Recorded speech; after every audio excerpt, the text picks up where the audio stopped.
Hello, I'm Farrukh Saif, and I welcome you all in my show Today with Farrukh Saif. In today's program, we'll be having a short interview of my old friend and an associate, who is more than a brother to me, Keith Davies. Keith Davies is a man with a vision and a mission to save the persecuted Christians worldwide. Togetherly, we have rescued and saved hundreds of Christians from the persecution. And today we'll be going to discuss with him about the rise of the persecution in Indian subcontinent. So let's have a discussion with Mr. Keith Davies. Hello. Thank you very much, Brother Keith Davies, for your time. I know that you are very busy, but I requested you to give me 15-20 minutes. So I welcome you in my show Today with Farrukh Saif. So welcome, Brother Keith Davies. Thank you. So I will ask a quick question to you because I know that you need to go somewhere. So my first question is, as American government has moved their army from Afghanistan, do you think so that this will rise the persecution of a Christian in India, Pakistan? Because the Taliban, once Taliban will be going to control the Afghanistan, the wave of extremism will naturally going to hit Pakistan and India. What's your take in that? I don't believe it's going to increase. I think that you're going to have we already have a significant and increasing persecution of Christians. I think it might a little bit because it might embolden the extremists more since they regained Afghanistan as a radical stronghold. But it'll be interesting to see what the reaction of the world will be when Afghanistan returns to its radical nature, and that the persecution of women, persecution of Christians, there's really very few Christians in Afghanistan anyway, but persecution of women and women's rights, which is an indicator of the extent of radicalism within Islam. But India and Pakistan is already a harbinger of extreme radicals and getting worse. India, there's some pushback from the Indian government. So I think there's a little hope, but certainly Afghanistan is a problem. And I don't think America has any choice but to withdraw at this stage, because America's objective was to remove the Taliban. They did that. They've been trying to a nation build alongside maintaining the status quo in the war on terrorism, but they can't stay there forever. And if there is an increase in terrorism, there will be a reaction against Afghanistan, probably to bomb the hell out of it instead of putting troops on the ground. But do you think so that if in case America and NATO and the European community has to go back to Afghanistan once again, what will be the fallout of the Afghans? I mean, the Taliban? Naturally, they are going to target the churches again in Pakistan. Well, I don't think that if there is an increase in terrorism in Afghanistan, that America or European Union has the stomach to invade Afghanistan.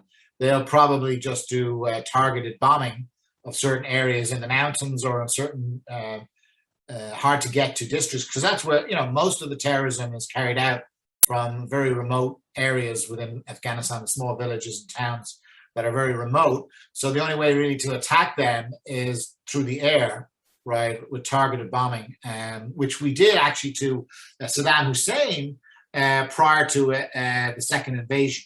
Then we decided to go in again, which was a mistake. So they're not going to make that mistake again.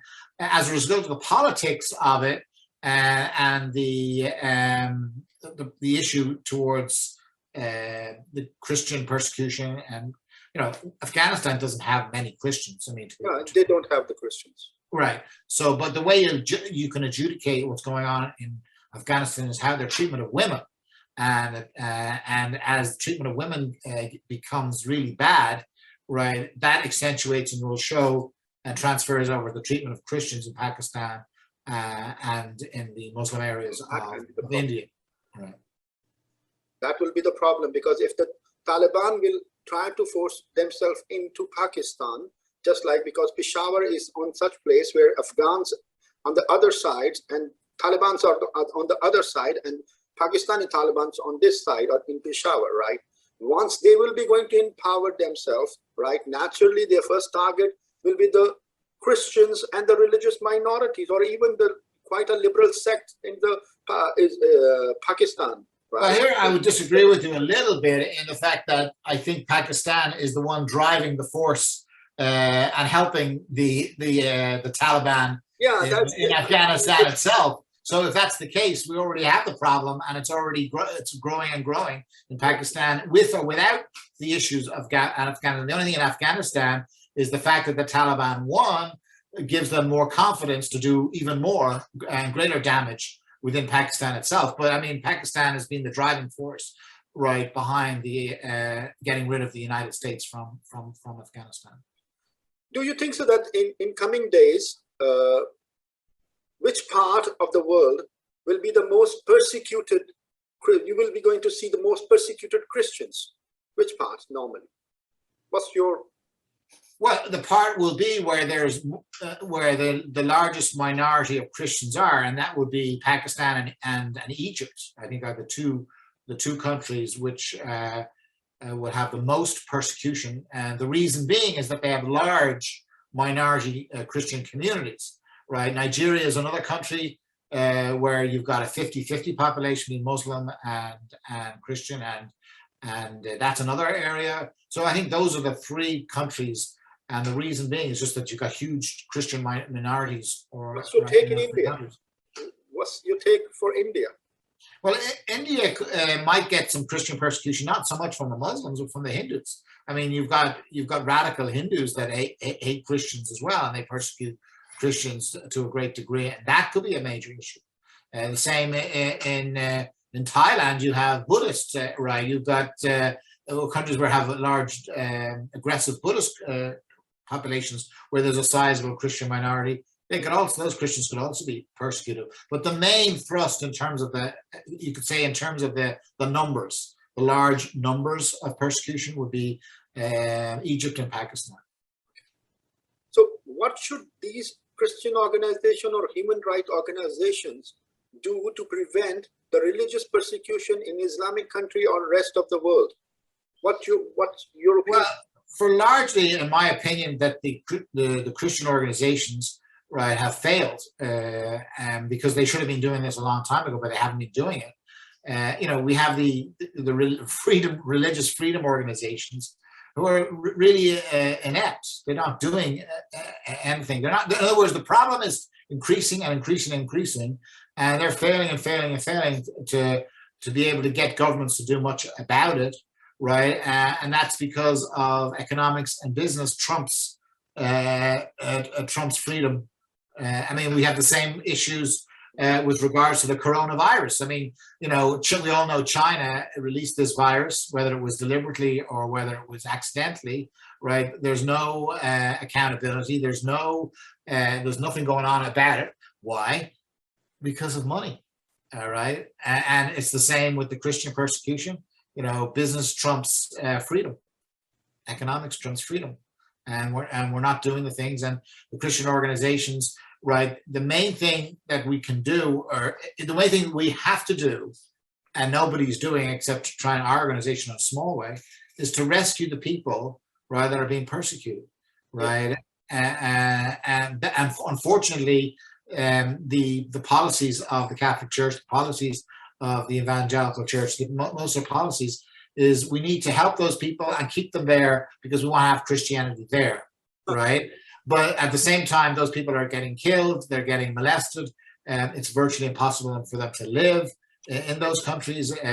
So that policy, while I can understand why they want to do it, if they're not willing to support those people, well, if you really want to support those people in keeping them remaining there, you need to supply money for security, right? To protect the churches, to protect their homes, right? To stop them from being killed, right? They may be required to have ghettos like the Jews did, but not ghettos where they're persecuted, ghettos where they can live in freedom. Who knows? But the bottom line is these people are being persecuted. They can't live in their neighborhoods freely. So the choice is either protect them or rescue them. right? And the Christian organization are doing none of these things. What's your opinion? What church is doing in this persecution? Are they working properly to support these persecuted people, or they are just sleeping? Well, I mean, the best thing you get out of these people is we're going to pray for them, or we're going to provide maybe some food. But if someone's coming to kill you, or they're kidnapping your daughter, or they're or they're threatening you, or they're intimidating you, giving people food and praying is not going to solve that problem. What? We need to pray, but we need to pray with action. There needs to be action, and there is no action from the churches. There, everything is very timid, and they're all terrified. I mean, we've dealt with the bishops and the priests in Pakistan. They're of no use to us at all. Absolutely, they are no use to. They're not interested in helping at all in terms of hiding people or for.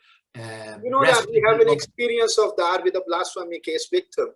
Right. We've been doing this for 15 years, nearly 12 years. We've been working on this, so we know that what the church is not doing and doing. We know from our experience of requesting help, not necessarily monetary help, but help in terms of practical help. There are very few that are willing to, because they're all afraid. Absolutely. Did you heard about, which I was also discussing with you in the previous days, that there is a rise of a abduction of a Christian and a Hindu girls in Pakistan and converting them to Islam, even though they are underage, they are minor girls, right? What's your opinion in that? What should we do? Well, obviously we need to rescue and help the families and get those girls back. That requires resources and people who are willing to take up the necessary undercover work and work that we know how to do this job. And we've done it in an extensive way, and we've rescued dozens and dozens of girls over the past 12 years. And we could actually help with that, but that shouldn't be our job. That's the American government, or the Freedom Rights Organization. They should be up in arms over this, and they should be providing the resources to try and rescue these people. There's other issues as well with the sex trade in Pakistan, where a large proportion of the girls being forced are Christian, and nothing's been done about that from the church either. Yeah. I agree with you. My question is, what's your plan for your organization to do in 2022? Okay, our plan is to step up our rescue of girls, especially underage girls who have been kidnapped in Pakistan. Also, we want to help the asylum seekers that are based in Bangkok, right, who are seeking asylum from persecution, and our work is cut out. We have hundreds and hundreds of cases that we need to take on, and that's our plan to do that over the next year or two. So, what will be your message for the Christians of Pakistan? What they should do to prevent the persecution? As we say in the Hebrew language, chazak, we need strength. And we need strength both to resist what's going on and strength to push back on what's going on. And our organization is going to go and take that word, chazak, strength, right? And we're going to move forward and try to alleviate the suffering of so many people, right, in Pakistan and around the world. Definitely. It was my pleasure to have you with me today, Brother Keith Davies.